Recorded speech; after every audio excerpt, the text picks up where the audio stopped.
afternoon. Magandang tanghali sa ating lahat. Welcome sa ating Purok Kamatuuran live audio religious debate, no? Meron na naman tayong debate ngayong hapong ito. Magdidebate from MCGI or Member of Church of God International ang ating kapatid na si Brother Monmondi, no? Sa tema na sigurado na dapat basagin ang lahat ng rebulto ng mga Katoliko. So yan yung tema ng ating debate ngayon. Si Brother Migs Nunez ng Catholic Crusader Ministry, no, ng Catholic Church ang magtayo as negative today. So welcome and sit back mga kaibigan. Pero bago yan, pasalamat muna tayo sa ating mga leaders ng ating simbahan, to the Catholic Bishop Conference of the Philippines or CBCP, at sa ating Arsobispo ng Archdiocese of Davao, Archbishop Romulo Valles Didi, at sa aming Kura Paroko sa Immaculate Conception Parish sa Piña Plata Island Garden City of Samal, Reverend Father Romel Banilad, to the advisor, spiritual advisor of Catholic Faith Defenders, Franz D. Villegas, and to the host of Punto por Punto Tagbilaran Bohol, Reverend Father Darwin Gitgano, to the President of the Catholic Faith Defenders of the Philippines, Sir Ryan Mihiliano, and to the Board of Governors, Sir Hector Damaso and Dr. Ray Intela, to the President of the Catholic Faith Lay Apostolic Movement of the Philippines, Sir Fernand Presillas, at saka sa iyang National Organizer, Sir John Jona,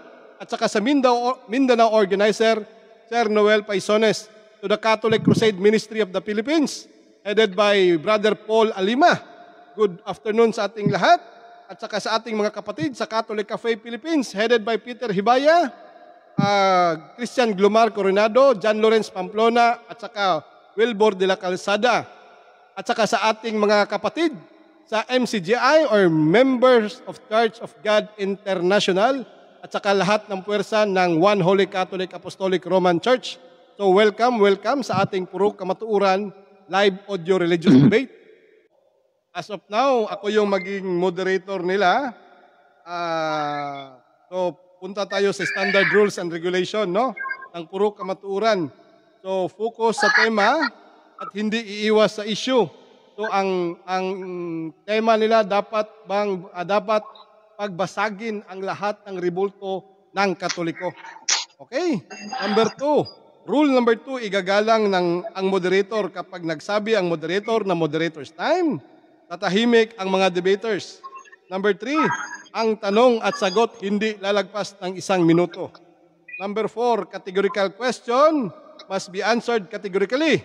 Hindi pwede ang depende, hindi pwede ang both oo at hindi. So dapat responsive ang categorical, no? Then meron kang 1 minute to explain your categorical question. Number 5, religious debate. Ito, walang atake personal. So, dapat ang religious essence manatili sa debating ito. Number 6, pwede maka-record ang mga speakers. Number 7, ang video o record, hindi pwedeng i-edit na gawing katatawanan. Dapat manatili pa rin ang religious essence nito. Number 8, kahit anong version ng Biblia tatanggapin. 73 books from Catholic and 66 books from Protestant tatanggapin. Pero kapag duda ang isa sa mga speakers sa Biblia na ginagamit, kailangan magbigay ng screenshot, no, or picture para pagpatunay na ang ginamit ay original. Number 9, kapag magsabi ang moderator na sagutin ang tanong, dapat sagutin ang tanong. Pero kapag kung ang tanong wala naman sa tema, pwedeng hindi sagutin ang tanong. Kailangan mag-declare ang moderator na hindi sinagot ang tanong bago magbigay ng ibang tanong. So ang ibig sabihin nito, magbigay tayo ng warning, no? Kung hindi siya magsagot sa categorical question or sa question na ayon sa tema. Pero kapag yung tanong naman wala sa tema, ibibigay ko yung burden sa tinatanong kung pwede niya sagutin or hindi kung wala sa tema. Number 10, kailangan ang lahat ng katanungan nasa tema or topic. So, ulitin natin yung tema ngayon. Dapat pagbasagin ang lahat ng ribulto sa simbahang Katoliko. Yun yung tema natin. So, Brother Mon at saka Brother Migs, Bible reference ba to? Bible at saka standard references ba ito? Opo. Ako, hindi ako gamit. Both Bible and standard references. Okay, so ayon sa Biblia at referensya, no? Okay. So, number 11, lahat ng standard reference ay pwede gamitin. Pero kapag duda ang isa sa mga speakers, magbigay ng picture or screenshot sa ginagamit na standard references, no, para pagpatunay na ito ay totoong standard references. Or kung ito ay nadudahang fake, kailangan magbigay tayo ng ebidensya. So, klaro ba sa atin yung rules and regulation natin, Brother Migs at saka Brother Mon? Yes po. Klaro. Brother Mon, pwede ka bang magdasal ngayon? As opening prayer? Siya na lang bro, siya yung ano. Okay, si Brother Migs, Migs. ano ko sa'yo yung opening prayer, Brother Migs? Sige po. Sa mga nagsa-sign of the cross, let us all make it the sign of the cross. In the name of the Father, and of the Son, and the Holy Spirit. Amen. Lord God and our Father, creator of heaven and earth, let us give you thanks for this wonderful event. Let's give you thanks for this wonderful day that we have today. Because of this, Lord, we can share the truth and nothing but the truth, O Lord. And we dedicate this to you as always. And let us ask the guidance of yours para naman po lantad talaga ang katotohanan, O Diyos ko. And of course, Lord God, let us ask the success of this debate, and this we ask through Jesus Christ, who reigns with you together with the Holy Spirit, one God, forever and ever. Amen. In the name of the Father, Son, the Holy Spirit. Amen. Amen. Okay, so maraming salamat, Brother Migs, no? From Catholic Crusade Ministry. Okay, so bago tayo mag-start, Brother Mon, okay, kilala ka muna sa ating mga audience ngayon. Ilan ba audience natin ngayon muna, brother? Umabot na ng Roland. 8, no? Coming pa yung iba. Okay, so magandang hapon sa inyong lahat ng mga nakikinig. Ako nga pala si Brother Monritz Dilan, aka mas madaling tawag na Monmundi. Ako ay galing sa samahan ng Members Church of God International or MCGI na may programa sa television at radyo na ang dating daan. So maligayang pakikinig po na way makarating sa inyo ang buong katotohanan. Yan lamang po. Maraming salamat. Okay, maraming salamat, Brother Monmundi. Brother Migs, kilala ka muna. Maraming salamat, Mr. Moderator. By the way, I am Migs Nunez, a member of the Catholic Crusade Ministry, one of the evangelistic arms, and also the apologetics ministry of the Oasis of Love Charismatic Community, and also the Catholic Faith Defenders. And naway ipagdasal po ako sa ating success ng ating debate, and maraming salamat po. Okay, so maraming salamat at narinig natin yung introduction ng ating mga debaters. Ngayon, punta na tayo sa proper sa ating debate. Yung tema nila, dapat basagin ang lahat ng ribulto ng Santa Iglesia Katolika Romana. Brother Monmundi, ready ka na sa yung 10 minutes na presentation? Okay, ready na po. Dahil ready ka na, Brother Monmundi, go ahead, bro. Okay, so maraming salamat, Brother Roland, Mr. Moderator. Magandang hapon sa inyo mga kapatid, lahat ng mga nakikinig ngayon, no. Ang patutunayan ko po ay ngayon ayon sa temang, actually siya ang nagpresenta nito. Ayon sa temang kanyang presenta nitong sa ating kapatid na si Brother Migs Nunez, ay patutunayan ko na dapat basagin ang lahat ng mga rebulto. Siya ang nag-propose ng tema na yan na dapat basagin, hindi pa ako nag-propose niyan. Dapat nyo pong malaman yan. Ngayon, sinakyan ko na lang para mapagbigyan. No? Ngayon, patutunayan ko sa kanya, although ayoko naman sabihin na dapat pagbasagin. mas nararapat siguro sabihin na dapat tanggalin, no? Tanggalin ang mga rebulto ng Katoliko. Bakit ko sinabing dapat tanggalin? Kasi And meron let tayong us- mga batayan. Meron tayong mga batayan sa Biblia. Una kong babasahin na batayan, dito nakasulat dito sa Jeremiah chapter 10 verse 3. Ang sabi ni Propeta Jeremias sa panahon pa lang nila, ang sabi ni Propeta Jeremias dito, ang Diyos nila ay hindi maasahan, no? Isang punong kahoy na pinutol sa gubat. So ito palang sinasabing Diyos na isang punong kahoy na pinutol sa gubat, hindi pala ito maasahan. Itong sinasabing Diyos na punong kahoy na pinutol sa gubat, ito yung nasa harapan ng simbahan ng Katoliko, no? Ito ang niluluhuran ng mga nagsisimba. Ito ang pinapaluhuran ng pare sa mga nagsisimba. No, ang sabi ni Propeta Jeremias, hindi maasahan. Itinikit at pinakuan upang hindi matumba. So yan ang talagang katotohanan na makikita ninyo sa loob ng simbahang Katoliko. No, ang sabi ni Propeta Jeremias, hindi maasahan. No, ngayon, puntahan naman natin ang sinabi ni Propeta Habakuk. Habakuk 2:18. Na ito pang nakasulat. Ano ang kabuluhan ng mga Diyos-Diyosan? Tao lamang ang gumawa nito, at pawang kasinungalingan ang mga sinasabi nito. So ito palang mga Diyos-Diyosan na tinutukoy ni Propeta Habakuk. Tao lang ang gumawa nito. No? Tao lamang ang gumawa at walang kabuluhan. No? At brother, pwede ba paki-mute mo na paki-mute muna tayo. Kasi nagsasabay. Hello. Pwede ba paki-mute mo na yung iba? Okay. Kasi nag-ano dito. Okay, paki-mute na lang yung mga listeners sa ano. Okay, go ahead, Mon.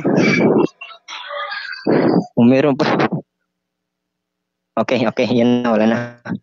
Okay. So, pag-Christian ng time, no. Ang sabi ni Propeta Habakuk dito sa Habakuk 2:18, ano ang kabuluhan ng mga Diyos-Diyosan? Tao lamang ang gumawa nito. So naiintindihan natin ngayon mga kapatid, na ito palang mga Diyos-Diyosan ginawa lang ng tao, no? Ginawa lang ng tao. At pawang kasinungalingan ang mga sinasabi nito. So ito palang tinatawag ng mga na Diyos-Diyosan, una, ginawa ng tao. At pawang kasinungalingan ang mga sinasabi nito.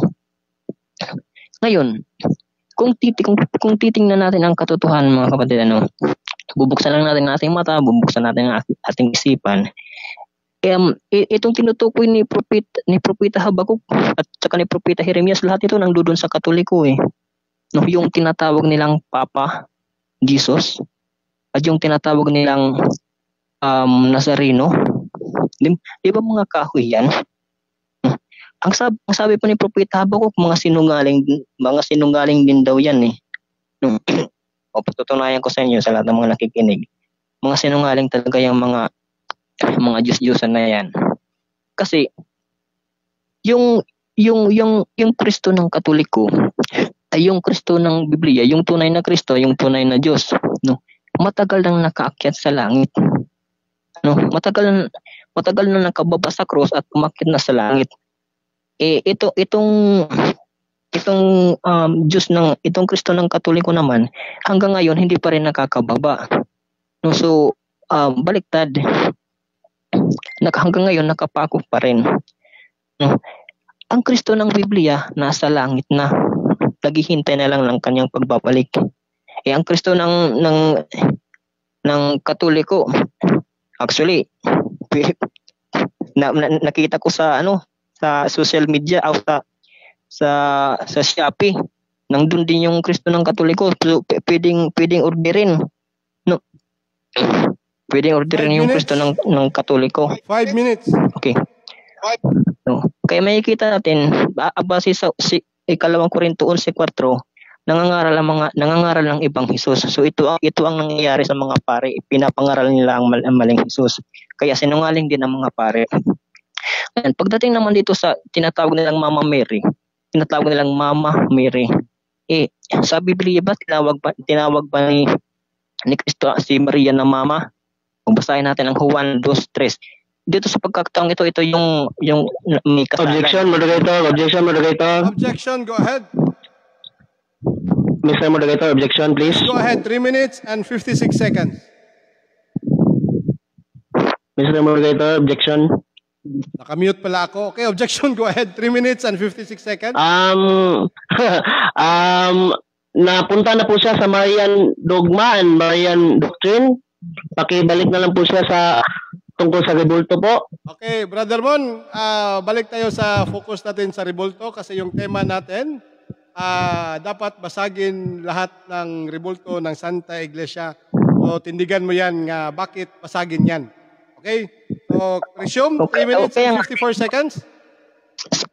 Sandali, counter objection ako kasi ang sinunod kong ang pinapaliwanag ko ngayon, yun naman rebulto ng Maria. Okay. Rebulto ng tinatawag lang Mama Mary. Okay, lagyan mo ng rebulto. Ito.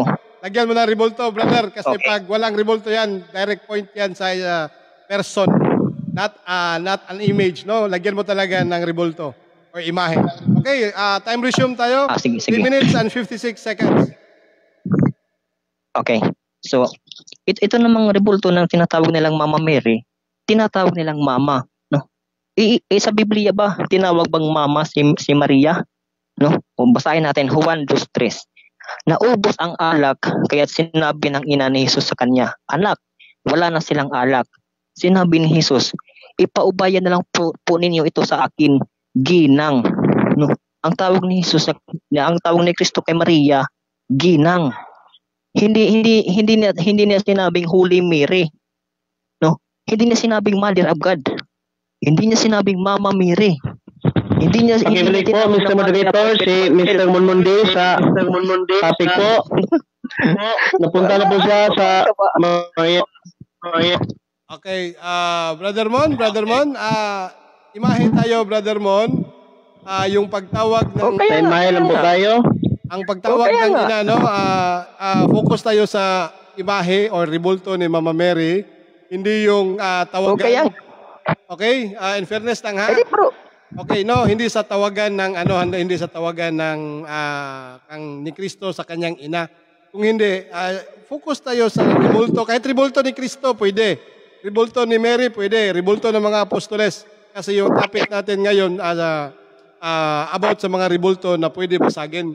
So kaya nag-object tong si Okay, Brother ito. Mix. Okay? So, Okay, 3 minutes counter and objection. counter objection. Go ahead. Okay. Ito, Mr. Moderator, ito namang binabasa ko, ito namang sinasabi ko, ito naman naman katawagan sa rebulto. Katawagan sa rebulto, di ba? Hindi ka klaro, bro. Hindi ka klaro. Di ba, may rebulto tinatawag na Mother of Perpetual Help. Okay. May rebulto Focus ka dyan, Di ba brother. mga Okay, brother. Okay nga. Sinasabi ko lang, no, kasi hindi ako magre-react kapag walang objection yung moderator. Kasi merong objection na rinig tayo, kailangan natin i-clear. So, yung objection niya, wala ka na raw sa imahe. So, remind lang kita na focus tayo sa imahe. Okay? So, continue. Okay. Continue, brother. Hindi ko sinasabi na mali ka. Ini-cater ko lang yung objection. Okay. Okay, continue. Okay. Okay. So ang tawag ni Kristo kay Maria, ginang, no? Hindi kagaya ng mga rebulto ng Katoliko na tinatawag na Holy Virgin Mary, Mother of Perpetual Help, Mahal na Birheng Maria, Mother of the Most Holy Rosary, o mayroon pang Aba Ginoong Maria. No? Wala kang mababasa ng ganyan sa Biblia. Ang tawag ni Kristo kay Maria, ginang. No, ginang. No, ginang. Tandaan niyo yan mga kapatid ng Katoliko, ginang ang tawag ni Kristo kay Maria. Hindi niya tinawag na mama.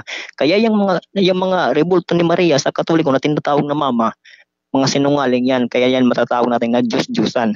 No? Actually, yung mga Diyos-Diyusan na yan na tinatawag na Papa Jesus at Mama Mary, no? Hinulaan niya yan ng mga propeta. No? Bago pa yan lumitaw sa Katoliko, hinulaan na yan. No? Pakinggan nyo. Hinulaan niya ni Propeta Jeremias. Basahin natin ang Jeremias 2:27. Ang Last 2 sabi dito, minutes. mapapahiya kayong lahat. Mapapahiya kayong lahat na nagsasabi sa punong kahoy, ikaw ang aking ama. At sa bato, ikaw ang aking ina. So mapapahiya pala ang tumatawag sa punong kahoy na ama. Yan ang ngayong Papa Jesus. At sa bato, ikaw ang aking ina. Yan ang ngayong Mama Mary. Yung kahoy tinatawag na Papa Jesus, yung simento tinatawag naman na Mama Mary. No? Pagdating naman dito sa, sabi naman ni Propeta Jeremias pa rin, dito naman sa 10:9, ang sabi niya dito, ang kanilang Diyos-Diyusan ay binihisan ng kulay ubi at pula. Binihisan ng kulay ubi at pula ng mga Diyos-Diyusan. Di ba ito ang suot ng Santo Niño? Di ba ito ang suot ito rin ang suot ng pinoprosesyon na Nazareno, yung Black Nazarene na tinatawag nila. Di ba ito ang suot? No? Binihisan ng kulay ubi at pula. So napakalinaw na bago pa lumitaw yung mga Diyos-Diyusan na yan, hinulaan na yan ng mga 1 minute. propeta bago pa lumitaw sa Katoliko. No? Ngayon, pagdating ng sige, okay na ako. Bro, may 1 minuto Okay na ka pa, ako. bro. May 1 minuto ka pa, sayang. Continue, bro. Nawala ng ano ko. Ha? May 1 minuto ka pa. Okay na, iwiwid ko na bro. Iwid mo na? Sayang yung 1 minuto Oo. mo. Okay lang bro, okay lang. Okay, so dahil nag-wave na yung kapatid natin nga si Mon Mondi from MCGI, proceed tayo sa 10 minutes na cross-examination. Brother Migs. Maraming salamat, Mr. Moderator, and ito na po ang aking unang tanong. Sinabi ni Mr. Monmundi na hindi daw niya sinabing dapat basagin. Ngayon, kung meron akong mapapakitang screenshot na sinabi niyang dapat basagin ang lahat ng rebulto ng Santa Iglesia Katolika, sasabihin mo na ba ngayon, Mr. Monmundi, na ikaw ay galing? Actually, ang sinabi ko kanina, hindi dapat ganoon ang tema kasi ikaw lang ang ano niyan, nag-propose. Ang sabi ko, hindi dapat ganoon ang tema. Pero base sa mga pinaliwanag ko kanina. Mr. Moderator, hindi iyan ang tanong ko, Mr. Moderator. Okay, moderator's time. Okay, moderator's time. Remind ko lang mga brother, no, meron kayong 1 minute to ask question saka 1 minute to answer. Okay? So ano yung objection natin, Brother Migs? Ang tanong ko po, Mr. Moderator, ay ganito. Tinanong ko sa kanya na kung may maipapakita akong screenshot na sinabi niya pagbabasagin ang mga rebultong Katoliko, aaminin ba niyang sinungaling siya? Okay, so parang showdown yan, brother. Showdown yan, no? Hindi yan... counter objection naman. Okay, counter objection, Brother Mon. Okay, Mr. Moderator, kung may alam lang sana sa debate itong kaharap ko ngayon, dapat yung itatanong niya, base lang doon sa mga inilatag ko. Okay. No, yun ang dapat eh. Okay, so... Doon siya kukuha. Moderator's time, no? Moderator's time. Okay, so yung rules natin kanina binabasa sa rule number 10, no? Rule number 10.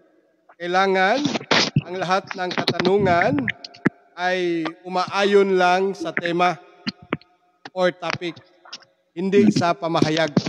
So yung ano ni Brother Migs, sa tema yung tanong niya. Kaya tatanggapin natin yung tanong ni Brother Migs. So kailangan mo yung sagutin applying rule number 9. Okay? So Brother Mon, salamat po, Mr. Moderator. Brother Mon, kailangan mong sagutin yung tanong ni Brother Migs. Meron ka pang 45 seconds to complete your 1 minute. Go ahead, Brother Mon. Ito lang yung sagot ko. Hindi ko naman sinabi hindi dapat basagin. Dapat nga basagin yan eh. Kaya lang, hindi, ano ba yun? dapat naman talagang basagin base sa mga inilatag ko kanina kasi yung mga rebulto ng Katoliko lahat yan puro Diyos-Diyosan, pinapasukan yan ng masasamang espiritu, kaya nga nagtuturo yan ng kasinungalingan, no? Biro mo, walang purgatorio sa Biblia pero nagtuturo yan ng purgatorio. Objection sa dito, napunta na po sa purgatorio. Okay, objection, go ahead. Okay, objection, go ahead. Okay, ganito ha. Mr. Moderator, napunta na po siyang purgatorio, pabalikin niyo po siya sa rebulto, Mr. Moderator. Okay, brother Migs, no? Brother Mon, yung sabi ni Brother Mon kanina sa tanong mo, dapat talaga basagin. So, yun yung sinabi niya, pero yung purgatorio kasama yan sa 1 minute na explanation niya. Bakit dapat basagin? So, i-continue natin yung sagot ni Brother Mon Mondi at saka yung hatol nito yung mga listeners na lang na nasa linya na. Okay? So, Brother Mon Mondi, meron ka pang naiwang 20 seconds to complete your 1 minute. Go ahead. Okay, ito ipapatuloy ko. Gusto mo pinipilit mo akong sagutin eh. No. Ngayon, sinasabi, papatunayan ko na lang ngayon, no? Kahit ayaw ko sana sabihin na dapat magbasagin kasi medyo mabigat 'yan. Masakit 'yan sa mga Katoliko. No, pero sabihin natin, sige dapat basagin, pagbibigyan na kita. Dapat talagang basagin yan kasi yung mga rebulto ng Katoliko, puro yan mga Diyos-Diyosan. Ang sabi nga ni Propeta Habakuk, Okay, time. nagtuturo Next yan ng mga question. kasinungalingan. Next question.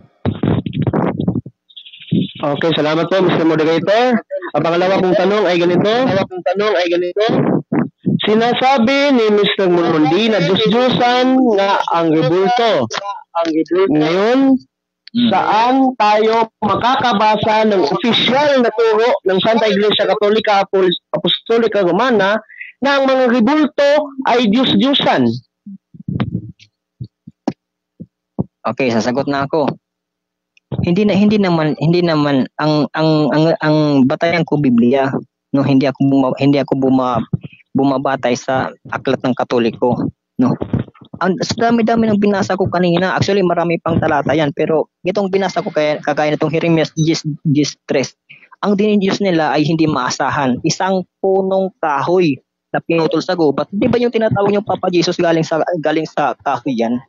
Pinutol galing sa gubat, no, idinikit at pinakuan upang hindi matumba, no.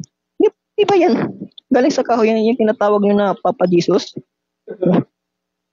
Kaya ito pa, Jeremias 10:9, ang kanilang Diyos-Diyosan ay binihisin ang kulay ubi at pula. Di ba ito ang suot ng Santo Niño? No, ito din ang suot ng Nazarenong Negro. Itatanggi mo ba ito? Yan ang sagot Okay, ko. time. Next question. Okay, dahil hindi mo masabi kung saan sa opisyal na turo ng Santa Iglesia Katolika Apostolika Romana na ang pinagsasabi mong mga rebulto ay Diyos-Diyosan nga, ngayon, aaminin mo ba na wala kang napatunayan?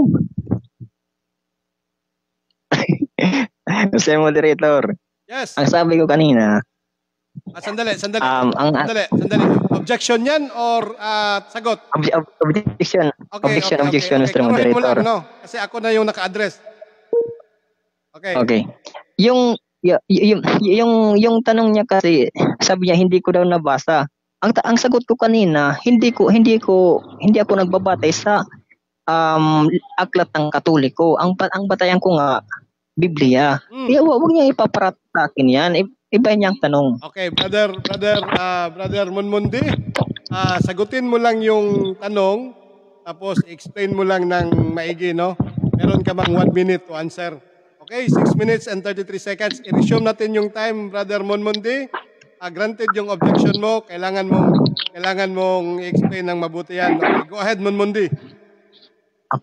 Pakiulit mo ng tanong, pakiulit. Sige, sasagutin ko na lang. Yun nga, sagutin mo, meron kang 1 minute. Dahil, okay. Sige. Okay po, salamat po. Dahil inamin mo na hindi ka bumabase sa libro ng Katoliko o kahit na anong katisismo nito, inaamin mo bang wala kang napatunayan? Okay, sasagot na ako. Categorical, Paano ko ha? aminin walang napatunayan? Okay. Ang sagot ko hindi. Kasi paano mamang nasabing hindi ko napatunayan dahil wala akong nabasa sa katekismo sa aklat ng mga Katoliko. Unang-una ang batayan ko Biblia nga. No, kasi nga yung aklat ng mga Katoliko, ang nagturo niya na sumulat yan, yung mga sinungaling ng mga Diyos-Diyusan. No, ulitin ko ang sinabi ni Propeta Habakuk 2:18. Ano ang kapuluan ng mga Diyos-Diyusan? Tao lamang ang gumawa nito. At pawang kasinungalingan ang mga sinasabi nito. So lahat ng aklat ng Katoliko puro sinungalingan. Yan ang sagot ko. Kaya hindi tayo pwedeng magbase diyan. Okay, next question. Yan ang sagot ko. Okay, maraming salamat at wala ka talagang napatunayan, no? Mr. Moderator. Ang sabi mo kanina, Nagsaside comment, Mr. Moderator. remix pa lang yan sa tanong ko, Miss. Iwasan natin yung side comment. Continue. Okay. Okay po. Ang sabi mo, Mr. Munmundi, ang Kristo ng Katoliko ay nakapako pa rin. At yun ay ang rebulto. Ngayon, ang tanong, saan sa opisyal na doktrina at opisyal na turo ng Santa Iglesia Katolika Apostolika Romana mababasa ang pinagsasabi mo? Okay, ito sagot ko. Meron nga tayong kasabihan sa English, no? To see is to believe. No? Picture speaks louder than word. So, hindi mo na kailangang letrahan yan. No? Nakikita yan sa lahat ng simbahan. Ang Kristo ng Katoliko, na nasa harap ng simbahan, nakapako pa rin. Nakapako sa cross. No? So, hindi mo na kailangan letrahan yan. Nakikita na yan. Yan ang sagot ko. Follow-up question lamang. So meaning, wala ka talagang mababasa? Oh, Mr. Moderator. Wag nga mag-side comment. Okay. Ang sagot ko nga, is to believe. Okay, continue. Okay, ito lang. Ay follow-up question ko lang po ito. Wala ka po ba talaga palang nababasa na doktrinang ganyan, Mr. Munmundi? Okay, sasagot ko. Hindi na nga kailangan magbasa kasi hindi na nga kailangan litrahan pa kasi Mr. Moderator, objection po. Okay. Ang categorical question must be answered yes or no, hindi po ba? Yes. Kaya po, hindi. Quoting rule number 4, a categorical question must answered categorically. So, una muna yung categorical question, Munmundi. Tapos, meron ka pang 55 seconds to complete your 1 minute.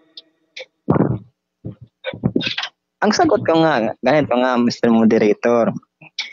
Hindi na nga kailangan litrahan pa. Okay, sasagot ako.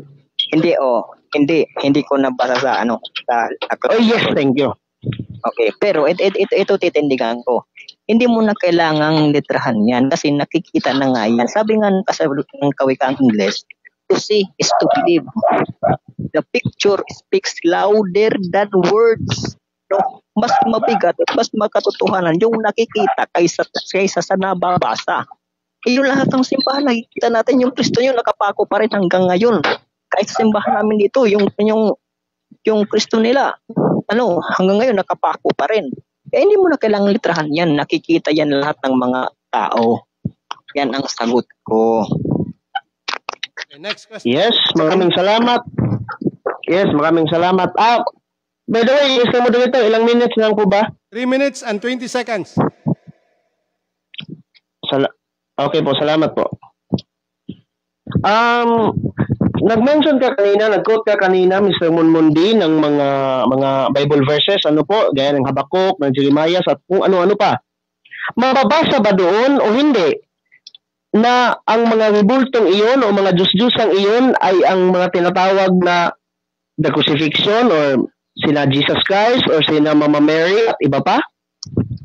Mababasa. Pakinggan nyo. Pakinggan mo ha. Jeremias 2:27. Mapapahiya kayong lahat na nagsasabi sa punong kahoy, ikaw ay aking ama. No? Yung nagsasabi daw sa punong kahoy na ikaw ang aking ama, o Papa Jesus, mapapahiya yun. Anong sunod na sinabi? At sa bato, ikaw ang aking ina. So yung bato, tinatawag daw na ina. Ito na nga yung simento na tinatawag niyong Mama Mary. Ang sabi ni Propeta Jeremias, mapapahiya kayong lahat. Kaya kasama ka doon sa mapapahiya kung hindi ka magbago, Brother Mix Nunez. Yan ang sagot ko. Next question. Okay po. Ang kunting follow-up lang po ito. Tinatanong ko po ay Papa Jesus at Mama Mary. po. O kaya nga, di ba yung Papa Jesus mo kahoy, yung mamamiri mo semento, no? Ang sabi ni Propeta Jeremias 2:27, mapapahiya kayong lahat. No? Ano bang dapat mong maintindihan diyan? Okay po, salamat sa sagot. Next question. Sinasabi mo na ang Papa Jesus ko ay bato or semento. Ano ba yung sinasabi mo?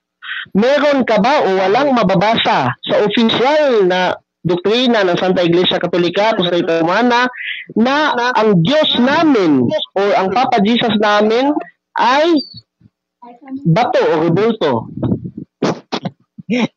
Okay. Sagutan naman ako, no.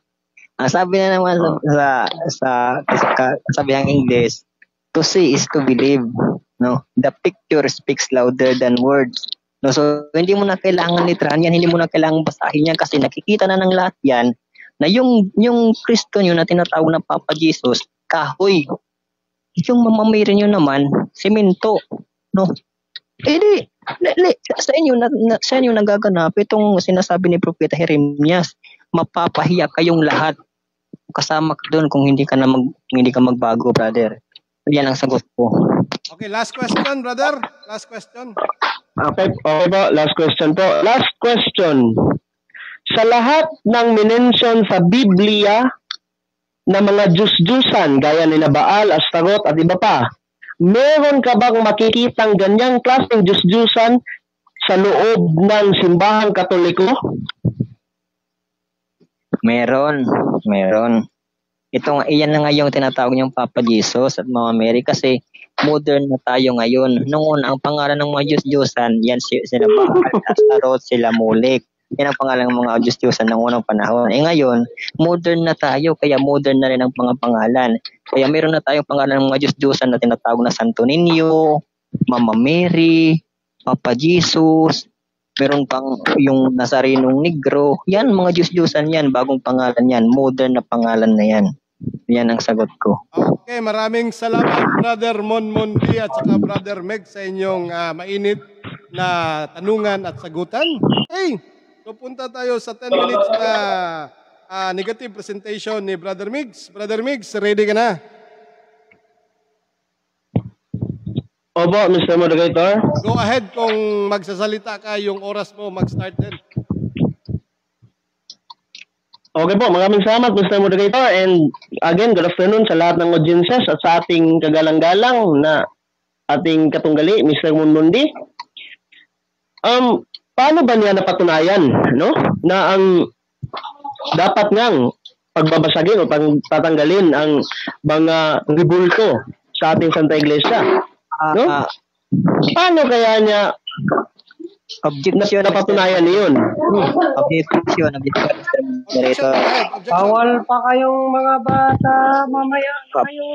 Pwede bang pakipit mo na yung ibang ano? Okay, yung nasa ano natin, nasa room. Huwag mo nang palaginin yung mga bata. Pa-mute muna, brother. Sinong admin? Brother Mon, baka ikaw yung admin? Baka may control ka sa mute? Okay na, wala na. Okay, go ahead. 9 minutes. Hindi, Mr. Moderator, may objection pa ako. Ano yun? Dapat,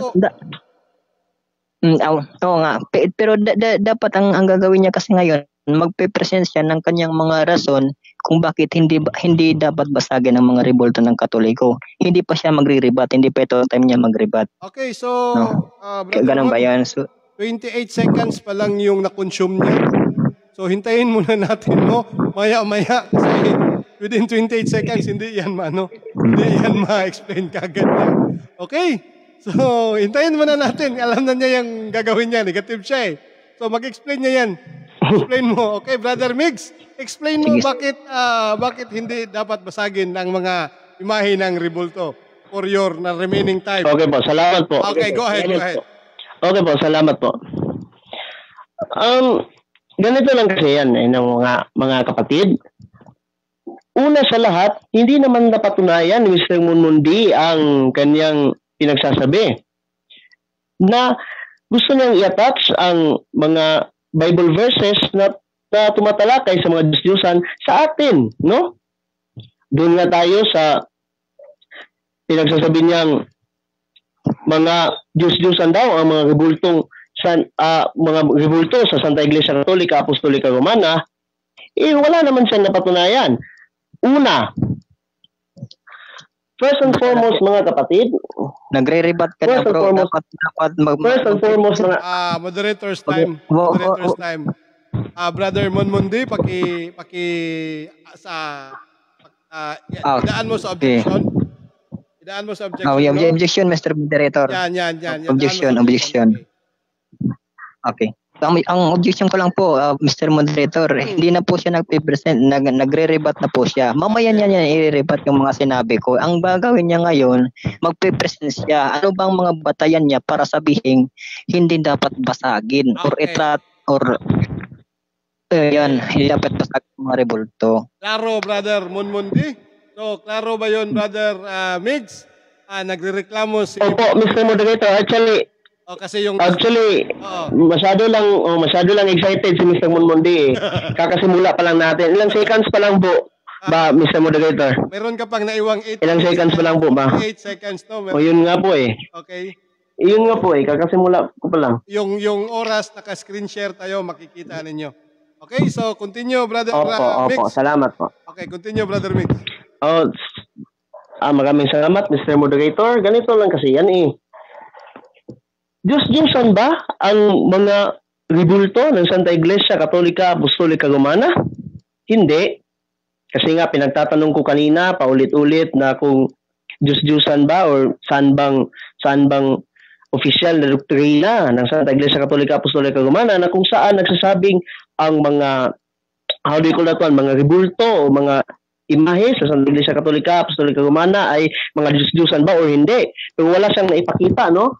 Hayaan nating ipakita ko ang official na doktrina ng Santa Iglesia Katolika Apostolika Romana na kung saan mababasa ito sa Catechism of the Catholic Church, paragraph 2132, no? Aking babasahin. The Christian veneration of images is not contrary to the first commandment which prescribes idols. Indeed, the honor rendered to an image passes to its prototype, and whoever venerates the image venerates the person portrayed in it. Baka hindi po alam o baka hindi po maintindihan ang ating katunggali dahil English po ito, akin pong tatagalogin. Ang pag-venerate ng image, ano po bang veneration? Ito ay ang paggalang, mataas na klaseng paggalang ng mga Kristiyano patungo sa ating mga imahe ay hindi po nakaka-violate sa patungkol sa mga idols, no? Ang honor or veneration daw ayon dito ay patungo mismo sa nilalarawanan nito, no? Itutuloy ko lang po. The honor paid to sacred images is a veneration, not adoration due to God alone. Baka po hindi po alam ni Mr. Monmundi ang kaibahan po ng adoration at veneration. Ang adoration po ay pagsamba sa Diyos while ang veneration ay ang paggalang.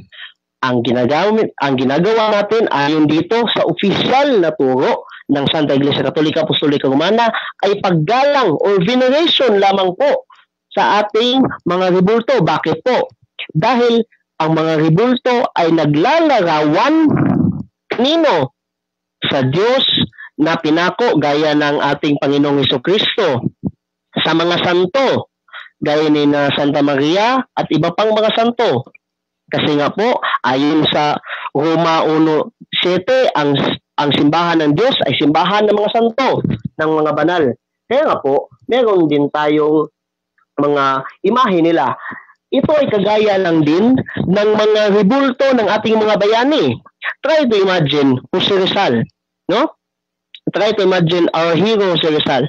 Di ba't sa Rizal Day, sinasaluduhan natin ang rebulto ni Jose Rizal? Bakit? Dahil ginagalang natin si Rizal mismo, hindi ang rebulto niya. Hindi po ba? Ginagalang natin ang rebulto niya dahil yun ay naglalarawan kay Jose Rizal. 5 Ano minutes. po? Ngayon, salamat po. Ganyan lang din po ang prinsipyo ng Santa Iglesia Katolika Apostolika Romana. Meron tayo mga images, hindi dahil yung mga images na yun ang, how do you call that one? Diyos natin. Alam natin kung sino ang Diyos natin. Try to imagine. Kung Diyos natin ang rebulto, hindi na tayo magsisimba sa kanya-kanya nating simbahan. Bakit? Meron na tayong mga rebulto sa bahay. Yun na lang sasambahin natin, hindi po ba? Pero hindi.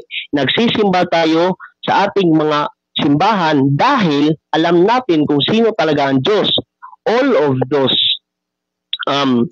images, those statues ay hindi po Diyos. Gaya ng opisyal na turo ng Santa Iglesia Katolika Apostolika Romana. Now, mga kapatid, gaya ng pinagsasabi ni Mr. Munmundi na dapat tanggalin. Sabi nga niya, dapat nga daw basagin eh. Iyon naman talaga ang una niyang pinagsasabi. Ano po? Ano po ba ang sabi ng Biblia patungkol sa mga nagbabasag ng mga rebulto ng sanktuaryo o ng simbahan o ng altar? Ito ay mababasa natin sa Salmo o sa awit sa Kapitulo 74 o 74, versikulo 4. Mga kapatid, ewan ko lang po kung nabasa ba ito ni Mr. Munmundi na kung saan na prophesize na no dati pa na lalabas ang kagaya ni Mr. Munmundi na nagbabasag nga ng mga rebulto, no? Gaya ng sinabi ko, gaya ng mababasa natin sa official teaching ng Santa Iglesia Katolika Apostolika Romana, hindi po sinasamba ang mga rebulto at imahe ng Santa Iglesia Katolika Apostolika Romana dahil alam naman natin kung sino ang Diyos. And, of course, bakit natin pagbabasagin ang mga imahe ni Jesus Christ? Si Jesus Christ naman yan. Sinong nagsabi sa inyong hindi yan si Jesus Christ ang nilalagawanan yan? Sinong nagsabi sa inyo na hindi si Mama Mary ang nilalagawanan yan? Ini-emphasize ko lang na nilalagawanan lamang iyan. Dahil nga, gaya ng analogy natin kanina, kagaya ng ating mga bayani na sina Dr. Jose Rizal at kahit na sino pa dyan, ang mga rebulto nila ay naglalarawan sa kanila mismo. Kaya nga, okay po, salamat po. Kaya nga, we venerate, we give honor sa mga images dahil yun ay naglalarawan sa kanila.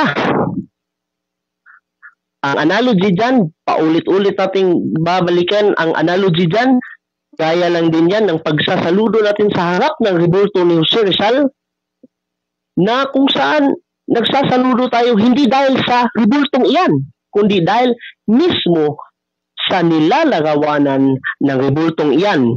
Well, anyway, wala na po akong may babanggit pa. Maraming salamat, Mr. Munmundi, at sa iyo, Mr. Moderator.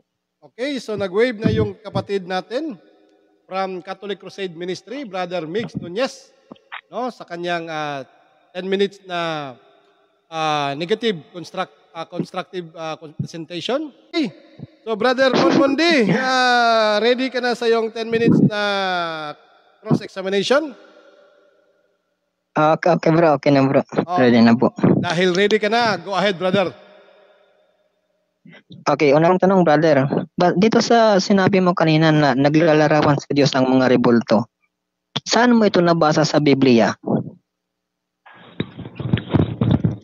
Una sa lahat, maraming salamat sa tanong. Ano po? Ang rebulto ay naglalarawan sa Diyos. Ang tanong ko, Dahil nga, ang tanong ko, saan mo ito nabasa? Magbigay ka ng verse Mr. at chapter. Mr. Moderator, Moderator's time. Mr. Moderator, hindi pa po ako. Moderator's time. So, Brother Mon, kung wag magsapaw-sapaw. I-objection mo, Brother Mon, para i-time post natin yung oras. Kasi sayang yung oras, no? 19 minutes pa lang yung na-consume ni Brother Migs. Tapos, sumingit ka, so consider natin to as objection.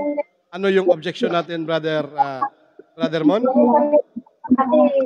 Okay, ang objection ko, saan ang tinatanong ko siya, saan niya ito nabasa? So dapat magbigay siya ng verse at chapter kung ano Okay, so Brother Migs, humihingi ng libro, kapitulo, versikulo, saan sa Biblia bago ka mag-explain, Brother Migs. Okay, so 9 minutes and 31 seconds. Continue. Okay, maraming salamat, Mr. Moderator. Maraming salamat, Mr. Munmundi. Una, sa Exodus 25, hindi naman una sa lahat, hindi naman talaga yun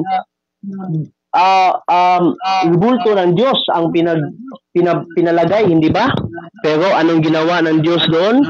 Yun ang ginagawa niyang place kung saan sila nagtatagpo ng mga tao ng Diyos, hindi ba? Sa mga Israelites noong unang panahon. Okay, Kaya, Mr. Moderator, it is very... object sana ako. Okay, objection. Go ahead, Sige, next objection. question. Nagkataon kasi, Brother Mon, na nag-time siya, tapos nag-objection ka.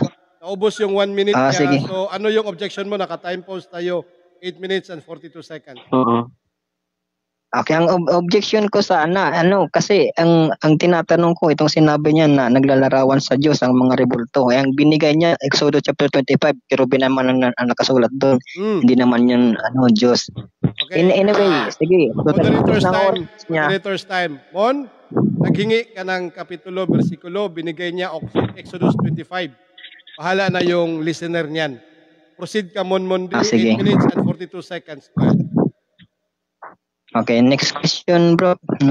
Sabi mo, si Jesus ang nilalarawan ng mga rebulto na tinatawag niyong Papa Jesus. Ito ang tanong ko.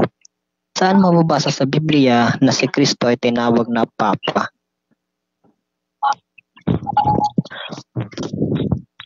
Mr. Moderator, okay lang po ba ang question na yan? Parang naiba na po yata. Sa titulo na po yata tayo napunta. Hindi na po yata sa rebulto. Punta tayo sa ating standard rules, no? Rule number 10. Kailangan ang lahat ng katanungan nasa tema. Ang tema, dapat pagbabasagin ang lahat ng rebulto ng Katoliko. So, Monmundi, paki-reconstruct yung tanong kasi address na yan kung anong dapat bang tawaging Papa si Kristo. Okay, so Brother Monmundi, 8 minutes and 18 seconds. Okay, lilinawagin ko lang. Kasi Mr. Moderator, sinabi niya ito kanina. Si Jesus daw ang nilalarawan ng mga rebulto na yon, no? Yung tinatawag nilang Papa Jesus. Ayun ang tanong ko sa kanya. Saan mababasa sa Biblia na si Kristo ay tinawag na Papa kagaya ng rebulto na tinatawag nilang Papa Jesus? Yan ang tanong ko. Saan mababasa na si Kristo tinawag na Papa?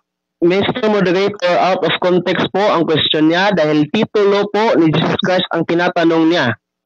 Okay. Hindi po patungkol sa rebulto po. Brother Mon, balik tayo sa tema, no? Ang pagtawag kasi ng iba kasi yung katawagan at saka yung tema natin na rebulto. Affirmative ka, Brother Mon. Pagtanong ka na tatayo yung tema mo sa cross-examination. So, iba yung kanina na nagtayo ka through pamahayag. Ngayon, itayo mo yung tema mo through cross-examination. Okay, Mon? Okay. Okay, sige. Ito na lang tanong ko. Yun bang tinatawag niyong yung mga rebulto na tinatawag na Papa Jesus, nagre-represent ba yun kay Kristo? Oo, hindi. Yes, ang mga tinatawag ay mga rebulto namin, ha. Hindi lang yan. Una sa lahat, tinatawag naming Papa Jesus ang rebulto, hindi dahil sa rebulto.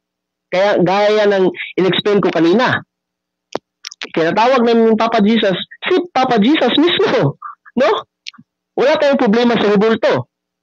At ang tanong mo, naglalagawan ba yan kay Jesus Christ? Kung nakinig ka lang sana kanina, yan ang sagot ko sa iyo, oo. Okay, next question. Okay. Sige, ibahin ko na lang ang tanong, hindi na sasagutin. Ito na lang tanong ko, bro. Saan mababasa sa Biblia na si Kristo ay nagpagawa ng rebulto? Una, ang pagsunod sa Biblia hindi lang puro utos lang, no? Dahil nga si King Solomon ay nagawa ng mga imahe. Inutusan ba siya? Hindi. Sa 1 Kings chapter 7 verses 27 to 29 at iba pa, no? Sa 2 Chronicles chapter 3 verses 10 to 13, may mga ginawa si King Solomon na mga imahe doon mismo sa templo niya na hindi man lang siya inutusan. No? So kailangan pa ba nating utusan? Kung minamahal mo talaga si Jesus Christ, kailangan mo bang utusan? Hindi na. Kaya gaya ng ginawa ni King Solomon na hindi naman siya sinita ng Diyos, ayun, gumawa din kami ng mga rebulto bilang paglalagawan sa kanya. Salamat po. Next question. Okay. Ibahin ko lang ang pagkaka-construct ng tanong, kasi ang tanong ko kanina saan. Ngayon ang tanong ko na ganito. Mayroon bang mababasa sa Biblia na si Kristo ay nagpagawa ng kanyang rebulto? Meron ba o wala? Yan sagutin mo muna. Una, walang literal na mababasa na nagpagawa si Jesus Christ ng rebulto. Pero ito ang explanation. Ikaw din mismo, Mr. Munmundi, wala ka rin nababasa na pagbabasagin mo ang mga rebulto ng Santa Iglesia Katolika Apostolika Romana, pero bakit mo yan ginagawa? Ewan ko lang sa'yo kung sino ang sinusunod mo, Biblia ba? O si LAC o Soriano ba? Tapos na po ang sagot. Nag-adong. Mr. Moderator, hindi mo ba yan? Ipurukit ka pa mo Katoliko yan? Hindi mo ba pababawalan yan? Mag-objection ka, Brother Monmundi, no? Kasi meron tayong 1 minute explanation. So kung hindi ka mag-objection, kanina pa hindi ako nagsasalita hanggat walang objection. Mag-objection ka. Sabihin mong fallacy yan. Okay? Okay? Kasi sige, okay. Fair naman ako sa inyo, wala naman akong kahit alam natin okay lang sa iyo 'yun, wala hindi ako pwede na mag-abogado sa iyo. Pero kapag nag-objection kay i-address mo sa akin, sasabihin ko 'yan kay Mix. Okay? Okay, sige, okay. Huwag ka lang mag-side comment sa moderator kahit Katoliko ako. No?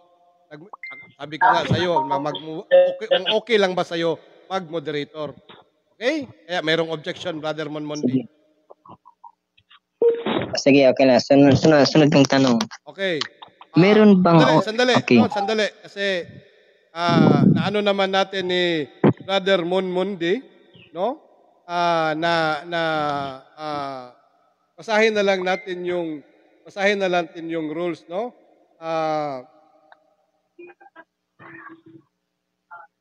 Okay? So yung sandali ha, walang atake personal dahil ito ay religious debate. So, mga debaters, yung mga fallacy at saka yung mga natin, sa rule number 5, iwasan natin yung ad hominem. Okay? So, okay po. Okay, next question, Brother Monmundi. 4 minutes and 37 seconds, resume. Okay, sunod kong question, Brother Migs, no? Meron bang talata sa Biblia na nag-uutos na gumawa ng rebulto ni Maria? Sagutin mo muna categorical question ha. Meron ba o wala? Gaya pa rin ng sinagot natin kanina, no? Si King Solomon nga ay gumawa ng mga imahe Objection. sa loob pa mismo, ha? Sa loob pa mismo. Objection. Moderator. Objection. Go ahead. Ang tanong ko categorical, no? Meron ba? Ay, okay. Yung gumawa. Okay. Go ahead. Gaya nga, okay po. Gaya nga ng sinabi ko kanina, no? No literal verses, pero may pero, ha? Hindi yan sa nagbibigay ng lisensya na pagbabawalan tayong maggawa ng imahe. Dahil nga si King Solomon nga hindi sinita ng Diyos na gumawa ng mga imahe sa loob pa mismo ng templo, no? Doon sa mga pinagkukot ko kanina sa 2 Chronicles 3:10, 1 Kings 7:27-29, at sa ano pa, no? Sa 1 Kings 6:23. Hindi po sinita ng Diyos ang paggawa ni King Solomon ng imahe. Not literally na kung iutos yun lang gawin mo, kung hindi naman okay na lang tayo, no? Next Hindi question. ko nga. Okay po. Okay, sunod. Okay, sunod na tanong to. Meron bang nakasulat sa Biblia na si Kristo nung maliit pa ay tinawag na Santo Niño? Meron ba o wala?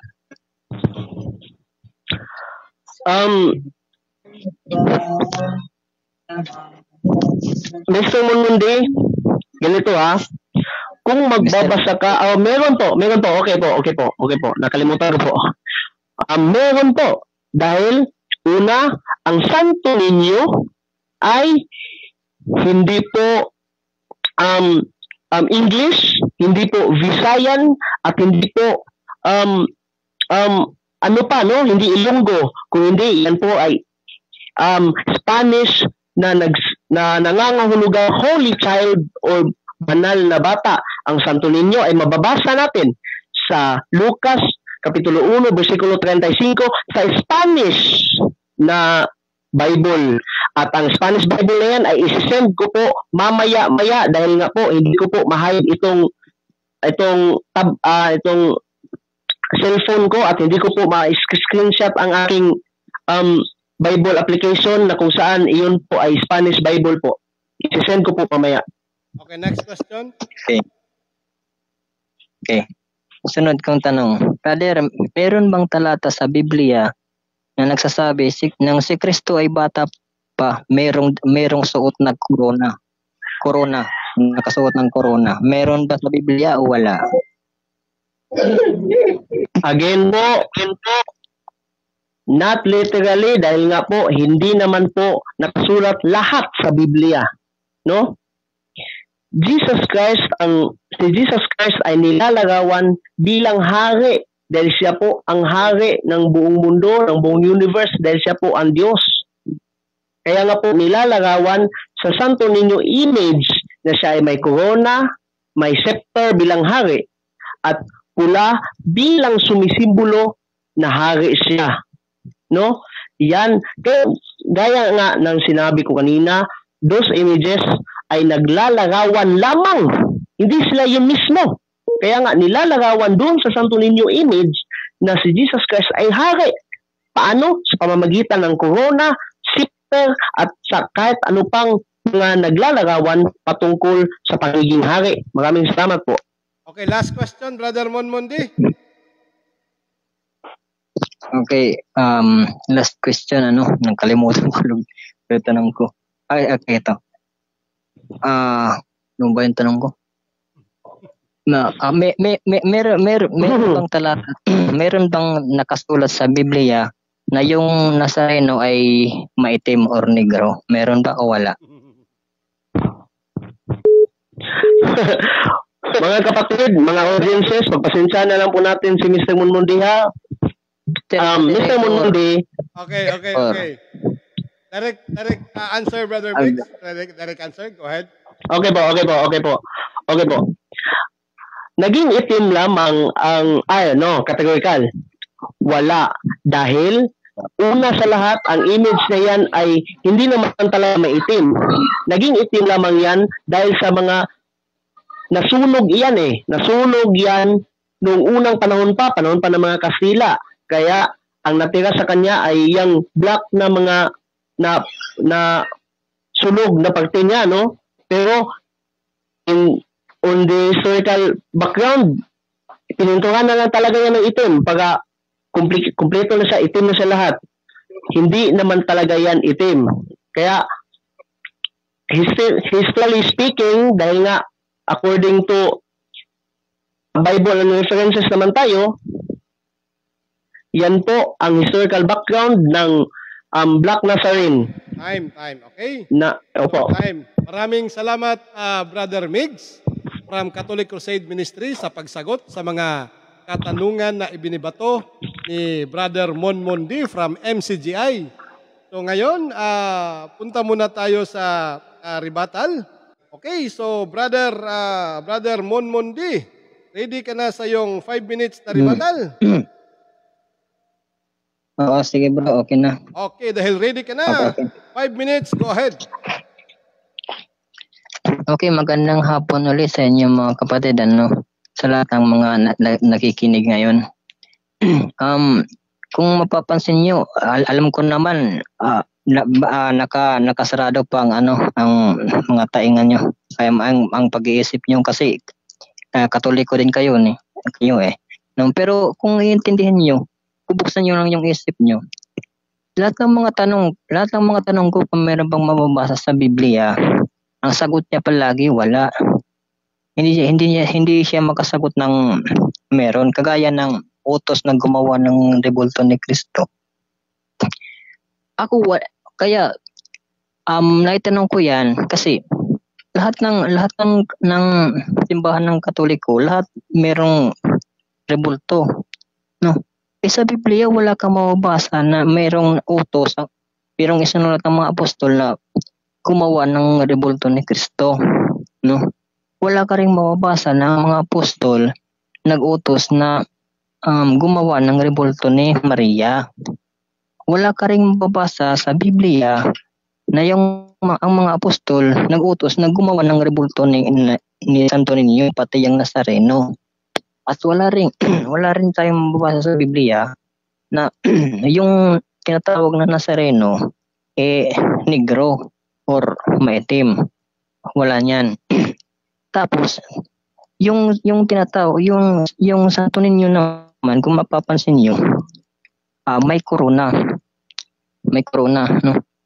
Alam niyo ba mga kapatid na si Kristo nung ipinanganak hanggang si Kristo nung ipanganak, kasama siya ni Jose, no, ng kanyang ama, ay hindi niya pala ama, pero yung asawa ni Maria. Alam mo ba ang trabaho ni Jose, karpentero lang, hindi kaya si Kristo hindi po naging hari. Sa totoo lang, no, kung naging hari si Kristo nung nabubuhay siya dito sa lupa, hindi siya pinahirapan at pinatay, no? Kaya tamang sinabi ni Propeta Habakuk, ano kabulan ng mga Diyos-Diyosan, tao lamang gumawa nito. Yung Santo Niño, ginawa lang yan ng tao. At sinungaling yung Santo Niño na yan. Tinatawag nilang Baby Jesus. Wala kang mababasa sa Biblia na may yung si Kristo ay bata pa ay meron ng corona. Wala kang mababasa niyan. Kasi si Kristo na muhay kasama ni Jose. Siguro katulong din ni Jose si Kristo na maging karpentero. Tumutulong din sa paggawa ng bahay. Although wala din akong mababasa ng ganyan, pero yun lang ang ko. Pero never siya naging hari nung nandito pa siya sa lupa, no? Kaya sinungaling yung Santo Niño na yan, na nilagyan nila ng corona, no? Ngayon,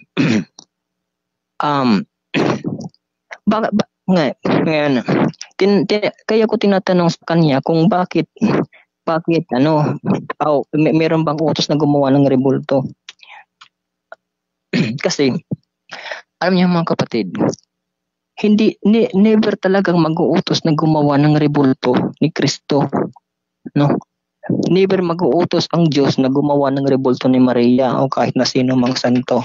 Kasi ang sabi ni Propeta Isaias sa Isaias 44:9, no? Basahin natin. Ganitong nakasulat. Walang kwentang tao ang gumagawa ng rebulto. 1 minute. So ibig sabihin,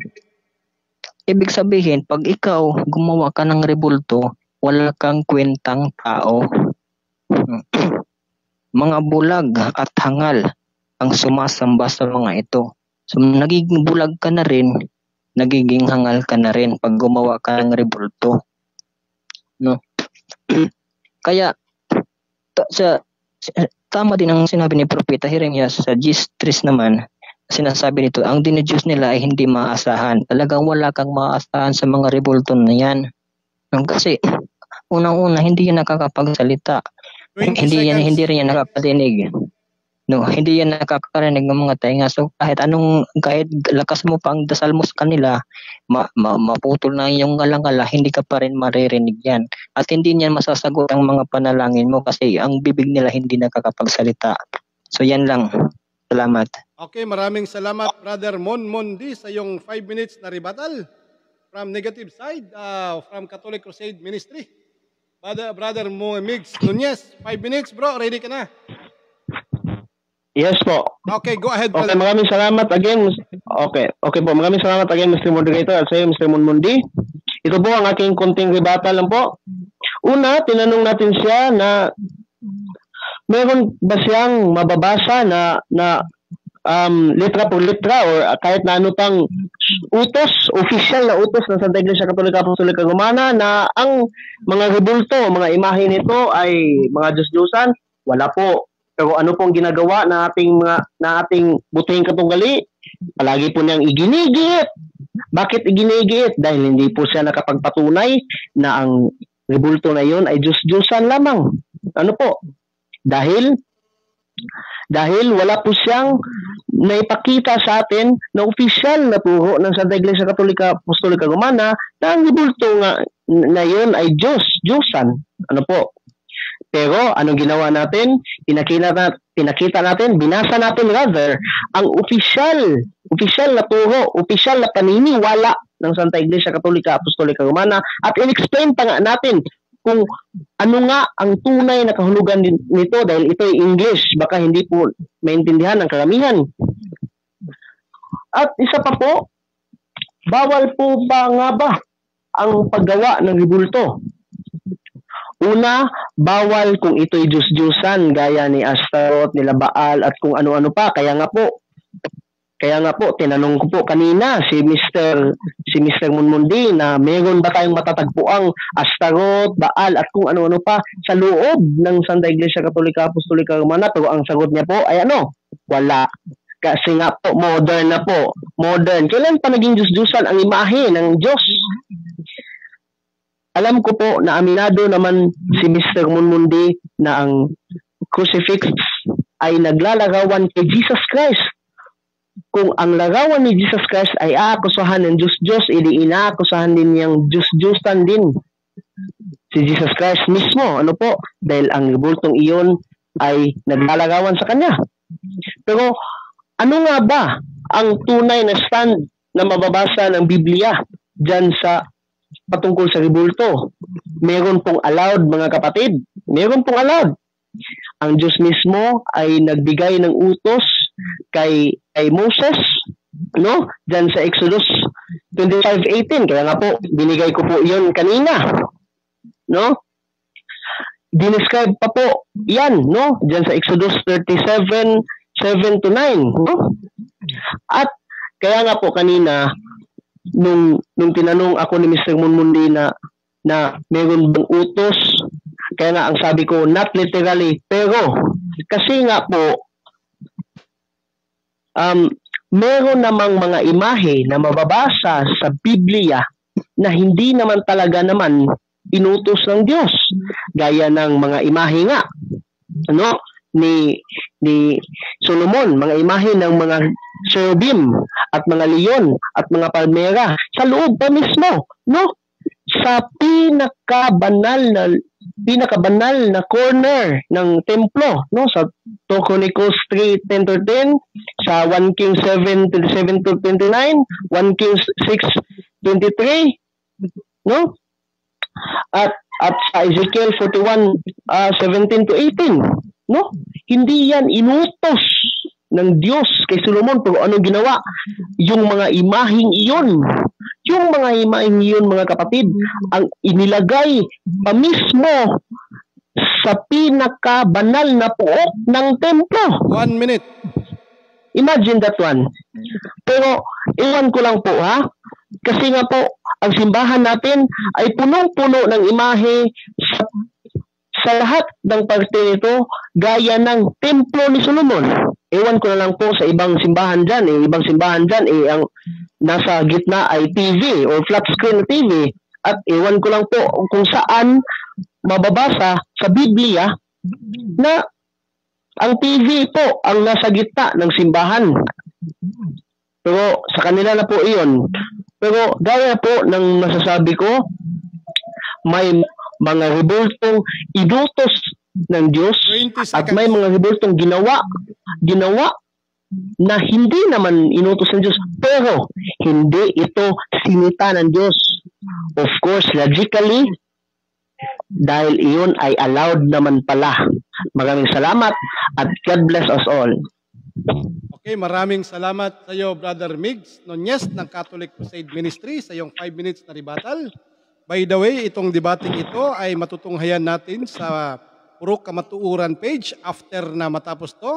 At saka pwede rin ninyong marinig ito sa ating YouTube channel, sa Purok Kamatuuran YouTube channel, at saka sa YouTube channel ni Brother Migs Nunez. Ano yung YouTube channel mo, Brother Migs? Crusader Migs po.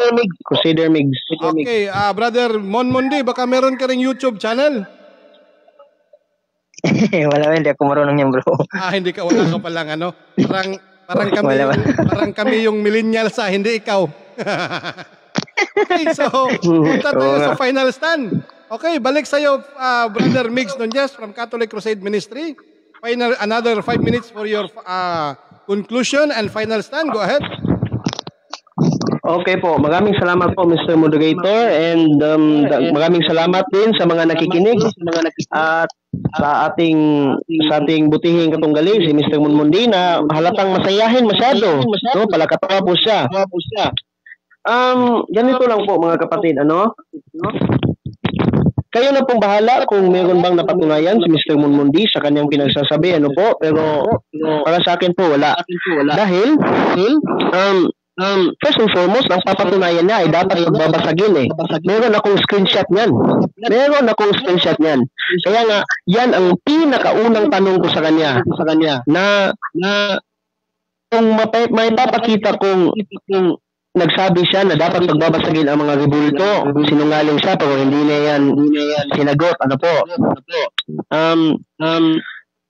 Dapat bang pagbabasagin ang rebulto ng Santa Iglesia Katolika Apostolika Romana? Mayroon ba siyang napatunayan dyan? Wala.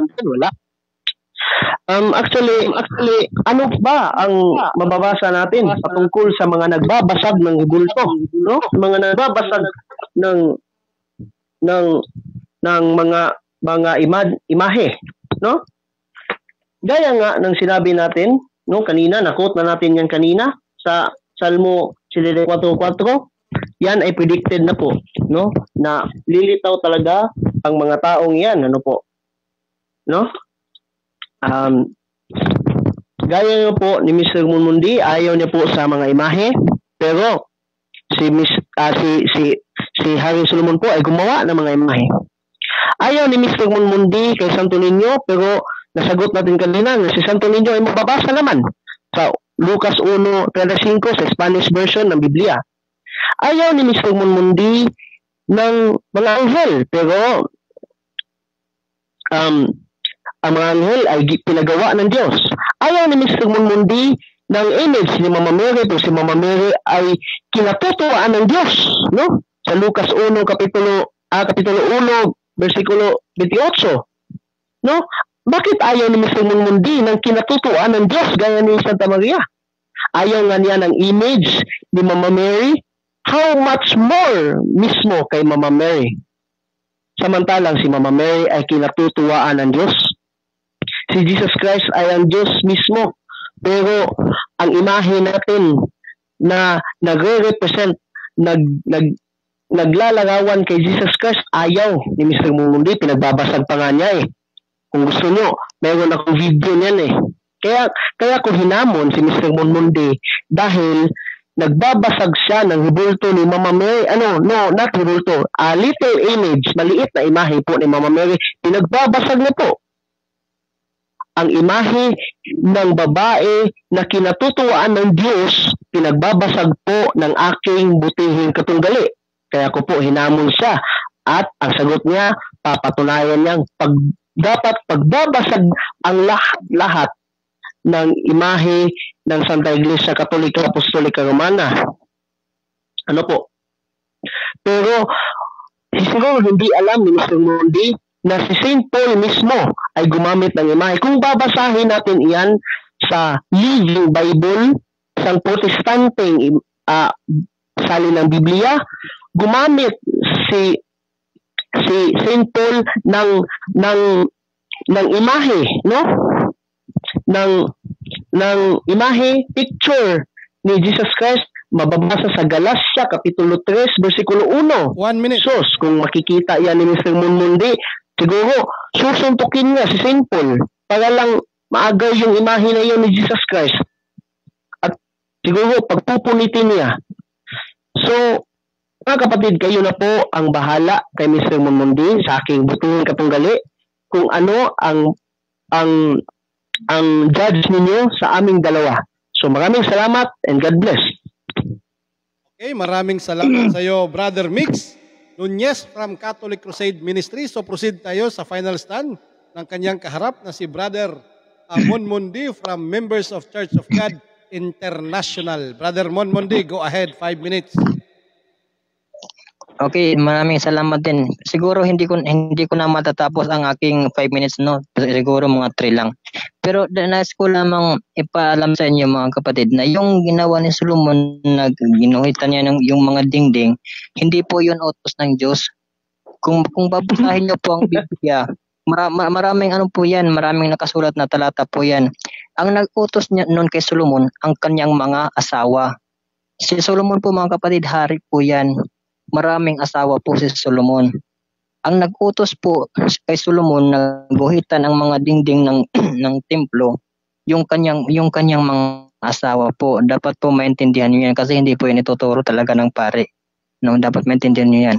At mali po ang sinasabi na hindi po pinagalitan ng Diyos si Solomon. Kung tutuloy yung Mr. Moderator, pwede pa po bang maka-object? Wala nang objection, brother. Wala nang objection. Okay po, salamat. Okay.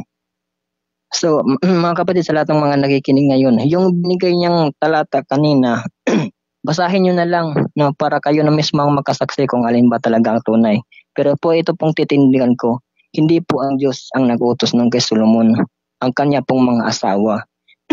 Actually, sinabi niya kanina na hindi daw sinita ng Diyos si Solomon. Basahin niyo mga kapatid yung Biblia, yung buong sitas, yung hindi lang yung kapirasong sitas ang babasahin niyo. Dapat yung buong istorya babasahin niyo. No? Makikita niyo doon mga kapatid, pinagalitan po si Solomon. Pinagalitan po si Solomon ng Diyos dahil sa mga pinaggawa niya. No? Ngayon mga kapatid, ito lang po ang masasabi ko.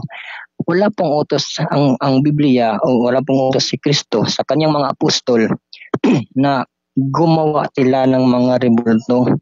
No? Wala pong utos niyan. Kasi ang sabi ni Kristo sa gawa, nakalimutan ko lang yung saktong sitas.